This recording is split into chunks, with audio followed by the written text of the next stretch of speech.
پتھر اللہ سے خوف کھاتا ہے۔ ایک اللہ کے نبی کہیں تشریف لیے جا رہے تھے اور جاتے ہوئے انہوں نے دیکھا کہ ایک پتھر میں سے کچھ پانی جیسا کچھ ریس رہا ہے، جیسے وہ رو رہا ہو۔ تو اس اللہ کے نبی نے اس پتھر کو مخاطب کیا اور فرمایا کہ پتھر تو کیوں رو رہا ہے؟ اس نے کہا کہ میں نے جب سے یہ سنا ہے کہ جہنم کا ایندھن انسان اور پتھر ہوں گے، اس وقت سے مجھے رونا آ گیا، میں رو رہا ہوں۔ اس نبی برحق کو اس پتھر کی حالت پر رحم آیا اور خدا کی بارگاہ میں دعا کی کہ اے رب کریم تو اس پتھر کو جہنم سے نجات دے دے۔ اللہ کے نبی تھے، ان کی دعا خدا کی بارگاہ میں قبول ہو گئی اور فرما دیا گیا کہ آپ اس پتھر کو خوشخبری سنا دیجئے کہ تجھے خاص طور سے جہنم سے آزاد کر دیا گیا۔ اس نبی نے اس کو خوشخبری سنا دی اور خوشخبری سنانے کے بعد تشریف لے گئے آگے، اور کچھ دن کے بعد جب پھر واپس ہوئے تو دیکھا کہ وہ پتھر اسی طرح رو رہا ہے۔ جب دیکھا کہ وہ پتھر اسی طرح رو رہا ہے تو پھر آپ نے پتھر کو مخاطب کیا اور فرمایا کہ آپ کیوں رو رہا ہے؟ اب کیوں رو رہا ہے؟ اس نے کتنا پیارا جواب دیا ہے جو ہمارے اور تمہارے لیے ایک بہترین سبق ہے، ایک عبرت ہے۔ وہ پتھر جواب میں کہتا ہے کہ اے اللہ کے نبی، اس وقت اگر میں رو رہا تھا تو خوف الہی سے رو رہا تھا، اور اب رو رہا ہوں تو شکر الہی میں رو رہا ہوں۔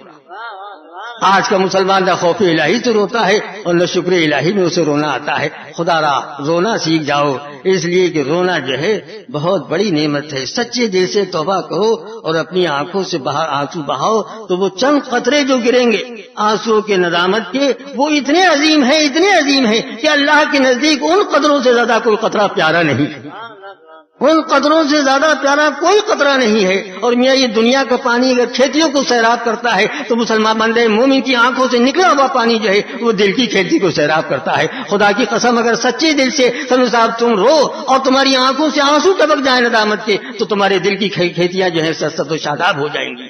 آج تم ان کھیتیوں کا رونا رہ رہے ہو کہ ہماری کھیتیاں سوکھی جا رہی ہیں، اور دل کی کھیتی کس قدر پچمردہ ہو رہی ہے، کس قدر سوکھ چکی ہے، اس کا تمہیں کبھی خیال پر نہیں آتا ہے۔ خدا را تم اپنے دلوں کی کھیتیوں کو سرسبز و شاداب بنانے کی کوشش کرو۔ یقین جانو کہ جس دن تمہارے دل کی کھیتیاں سرسبز و شاداب ہو گئی اس دن یہ کھیتیاں بھی سرسبز و شاداب ہو جائیں گی، تمہاری زندگی ہو جائے گی۔ درود شریف پڑھیے، اللہم صلی علی سیدنا و نبینا و شفیعنا و مولانا محمد مادل الجود والکرم وآلہ الکرام اجمعین۔ ایک بندے مومن کی شان یہ ہونا چاہیے کہ اس کا ہر کام جو ہے اللہ کی رضا کے اور اس کی خوشنودی کے لیے ہو رہا ہو۔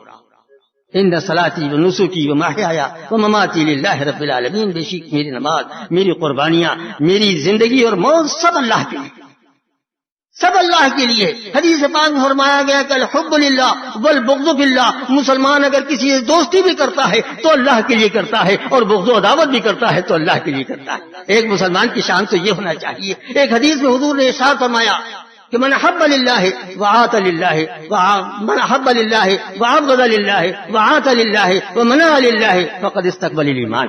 حضور نے فرمایا کہ جس نے اللہ کے لیے محبت کی، اللہ کے لیے کسی سے عداوت کی، اللہ کے لیے کسی کو دیا، اللہ کے لیے منع کیا، تو حضور ارشاد فرماتے ہیں کہ اس کا ایمان مکمل ہو گیا۔ معلوم ہوا کہ بندے مومن کا ہر کام جو ہے اللہ کے لیے ہونا چاہیے، اپنے نفس کے لیے کچھ نہیں ہونا چاہیے، اپنے نفس کے لیے کچھ نہیں ہونا چاہیے۔